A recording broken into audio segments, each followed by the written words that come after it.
بسم الله الرحمن الرحيم الحمد لله رب العالمين وأشهد أن لا إله إلا الله ولي الصالحين وأشهد أن محمدا عبده ورسوله. Assalamu alaikum warahmatullahi wabarakatuh. So brother Gamal Arwani. A quick video that is inshallah very beneficial. The ABCs of depression. It's an acronym, it's just ABC. A lot of people around the world suffer from depression, anxiety. And a psychologist came with this simple method, and it is linked to cognitive behavior therapy. ABC, okay, these three alphabet letters, the first three alphabet letters. A is what's called the automator or the trigger. B is the belief. C is the consequence or the action. If you look at a person who suffers from trauma or suffers from, one of the outcomes of trauma is stress and of course anxiety, depression. The person is going to be triggered by something, the automator. Could be, for example, seeing someone, being around a group of people. It could be just the night, okay, just the sun setting and so on. That triggers them. That causes the anxiety to spike up. Depression is something that is obviously it's pretty much untreated anxiety that has been over and over. It's just become so deep. It's much more complicated, but just to understand, it's just something that now is very deeply rooted in your mind, in your soul, in your spirit. So you get triggered by something. That's your A, your automator. However, that is linked to B, which is your belief. The belief in, this trigger is gonna cause some harm to me, or this is exactly how I interpret it. I.e., the darkness is going to hurt me. When it's night, there's evil things are gonna happen because it happened to me once. So the belief comes into play and it basically accentuates the feeling of depression or anxiety. And it's connected to C, which is the consequence. So now you have a certain belief and it's causing you to act in a certain way. So you might take most likely a wrong decision, be in how you're gonna discuss with someone this issue, or how are you gonna behave to your family, how are you gonna behave to those around you, your friends, locking yourself in, just not talking to people, just not, dealing with society, self-harm, taking extra medicine, just extra trauma, extra anxiety, right? I'm just giving some examples. So the wrong consequence, the wrong action, which in turn is going to feed back into your automator. So you get caught up in this vicious cycle.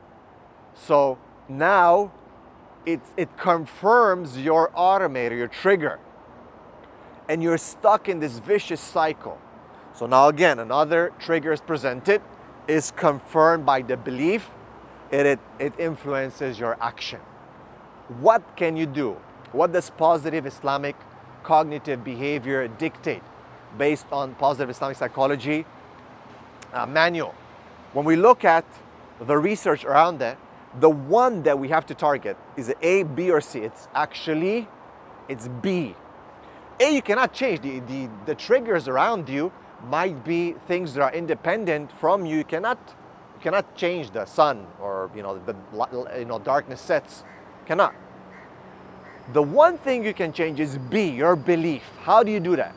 You rationally challenge that belief.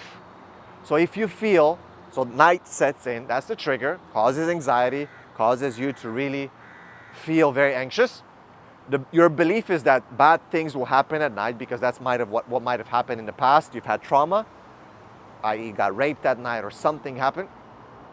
So the belief is basically accentuating the feelings of anxiety, which now causes you to lock yourself up all the time. For example, not able to sleep at night properly because you always have to have the lights on. So you get more tired, you're not getting proper rest, it's hurting your mental health even more. It's just an example, right?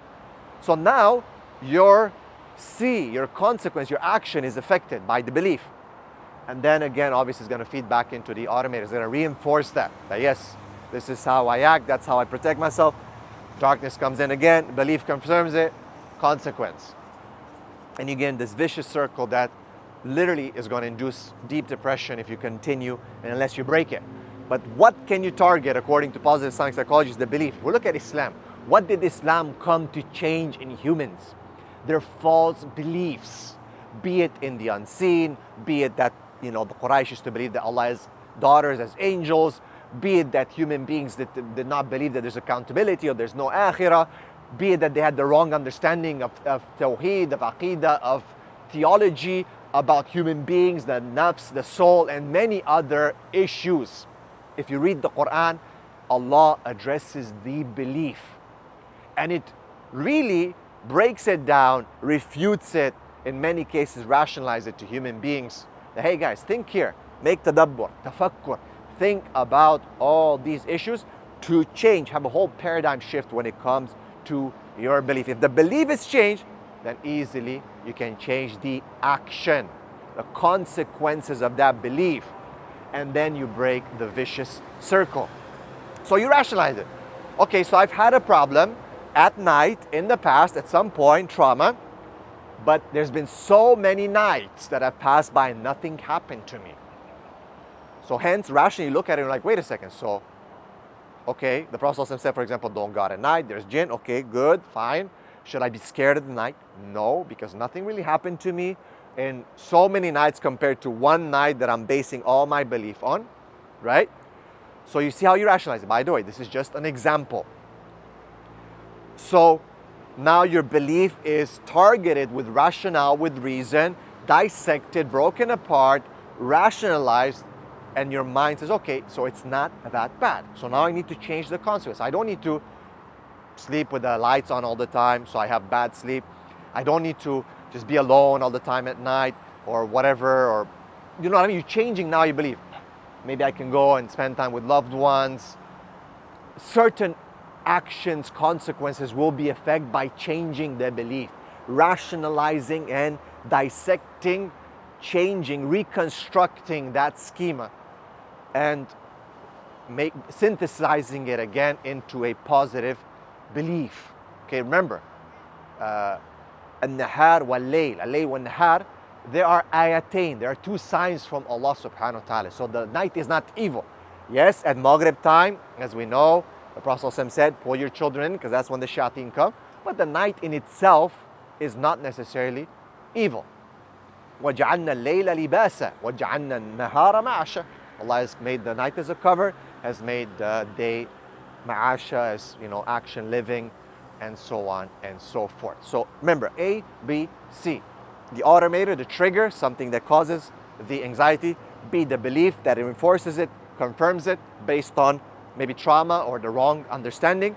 And C, the consequence, the action, causes that